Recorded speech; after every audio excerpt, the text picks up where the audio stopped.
Hello everybody, Ken McCall, the Jazz Vinyl Audiophile, back again to actually review some records, which was the impetus for this channel in the first place, to review jazz records, both old ones, new ones, reissues, as there didn't seem to be a channel doing it consistently, and I don't believe there still is. But anyway, today I wanted to review 4 of the most recent Blue Note Tone Poet reissues.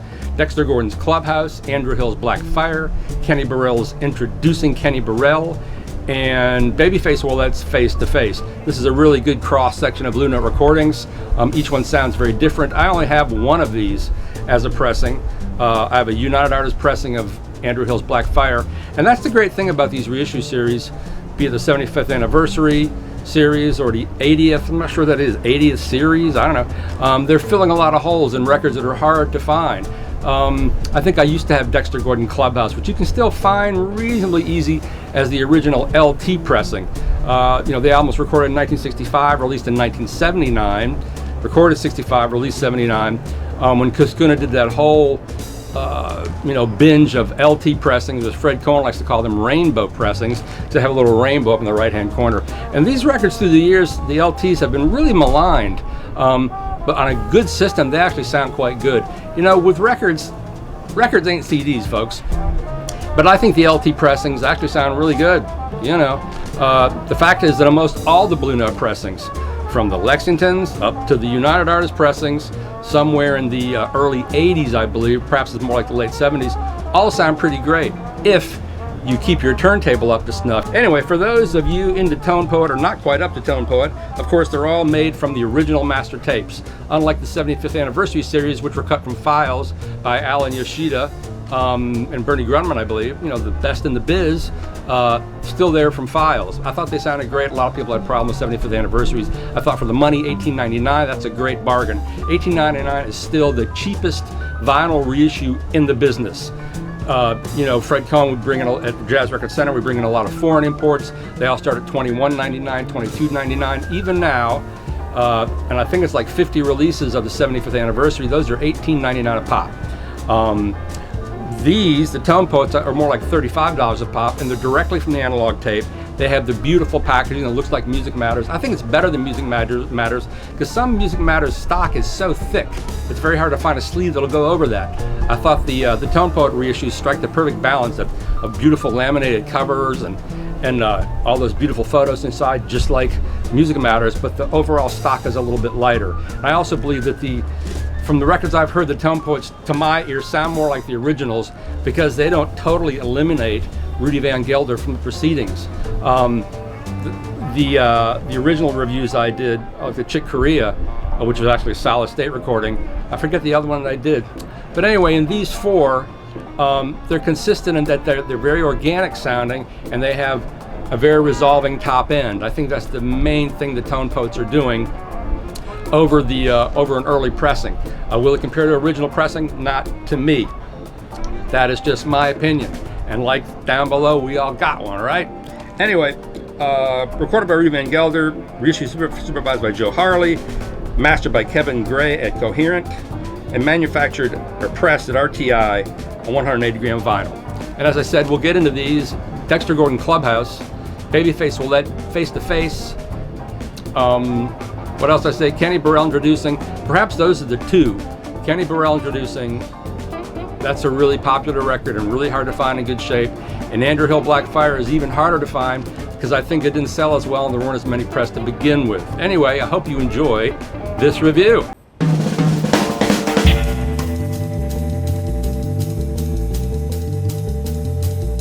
Babyface Willette's 1961 recording, Face to Face, his debut on Blue Note. He made 4, he's curious, wonderful Hammond B3 player. Hammond B3 was very popular back then. He made 4 records for Blue Note, 2 records as a sideman elsewhere, then he disappeared.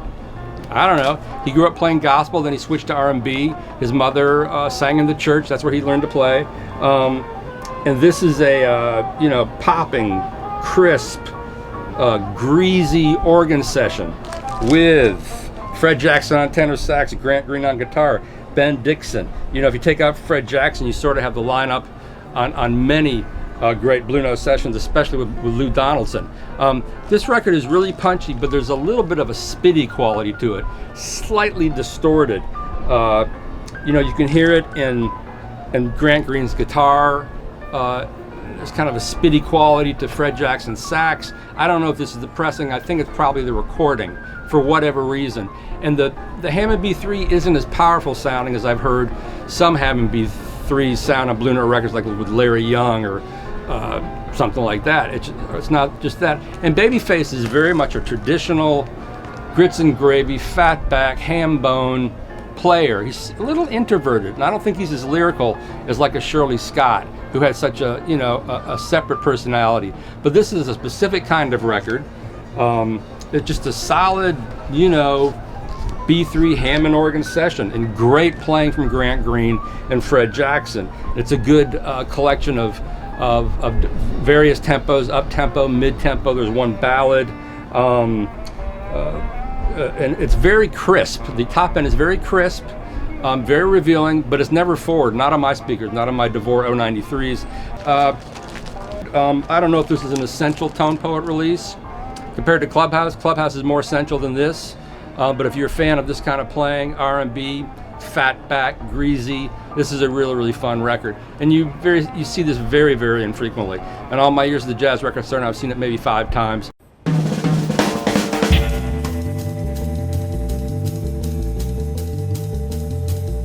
But Andrew Hill, Black Fire, this is actually the UA cover, or the UA reissue that I own. Andrew Hill made 12 records for Blue Note. You know, and you got to really hand it to those guys. I doubt he ever sold a lot of records. He's not Red Garland, you know, he's not Tommy Flanagan. He's a very singular, unique player, very dark. To a degree, his soloing sort of reminds me of Monk, but with more technique and less humor. You know, I think Andrew Hill, the pianist, is a huge influence on Jason Moran. I think Andrew Hill was sort of ahead of his time, made these very dense, churning records, a lot of great records with Elvin Jones and Richard Davis. The lineup on this one is Joe Henderson, Richard Davis, and Roy Haynes. I mean, one of the great jazz lineups of all time. And this is a well-recorded record.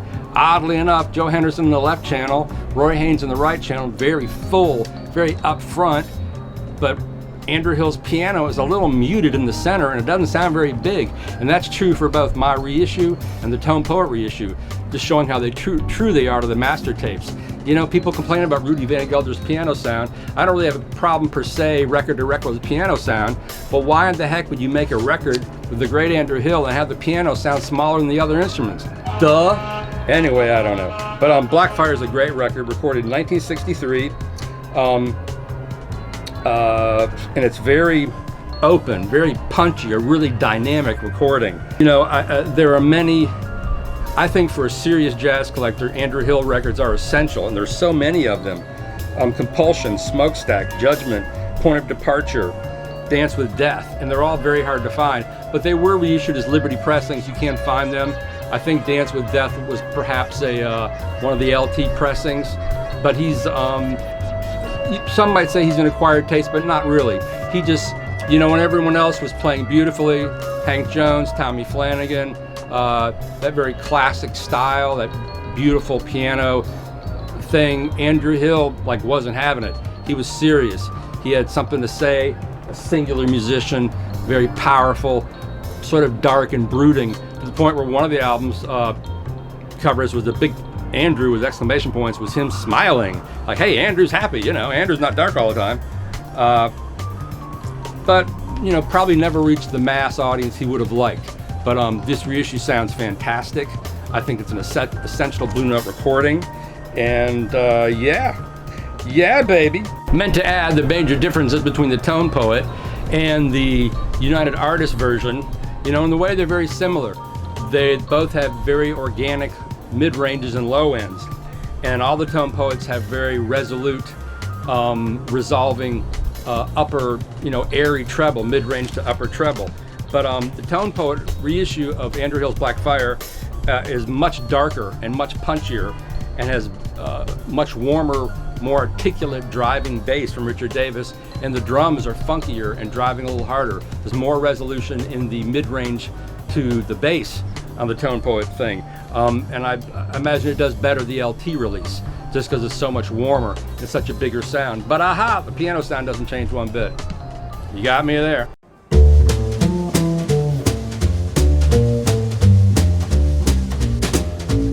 Kicking off with the great Dexter Gordon, beloved by many.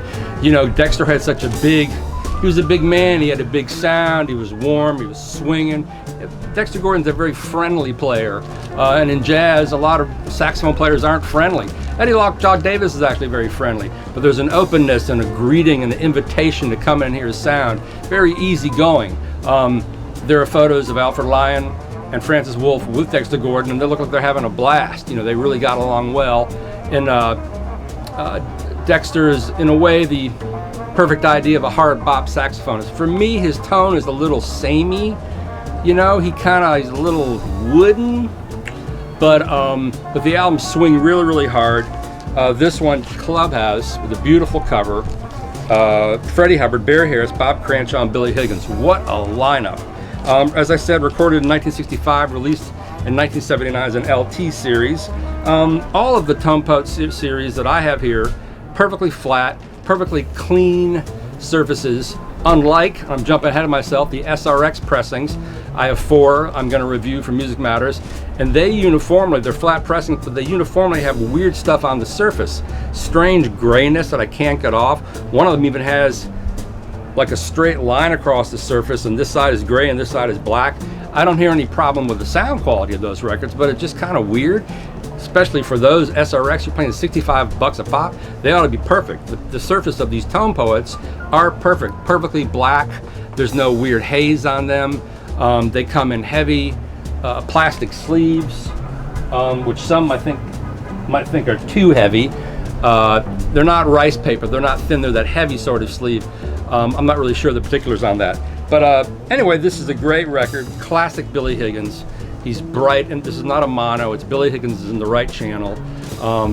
Barry Harris dead center, and it's just a great example of Dexter Gordon's work, and actually a great introduction to Dexter Gordon. Clubhouse. Even the name Clubhouse. What do you do in a clubhouse? You have fun. So I highly recommend it.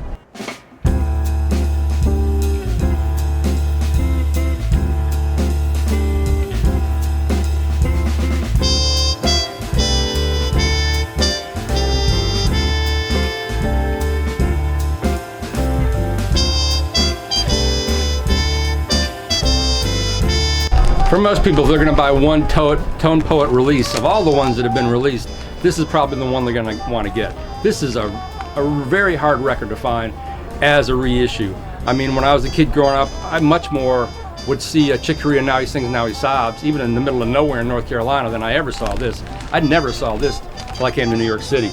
And this is a classic, great Kenny Burrell record. Kenny Burrell is such a silken player, a logical player, a very, very melodic player. Very smooth, very articulate.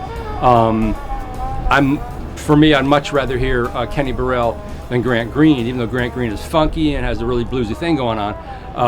Kenny's unusual. He made a lot of records for Blue Note.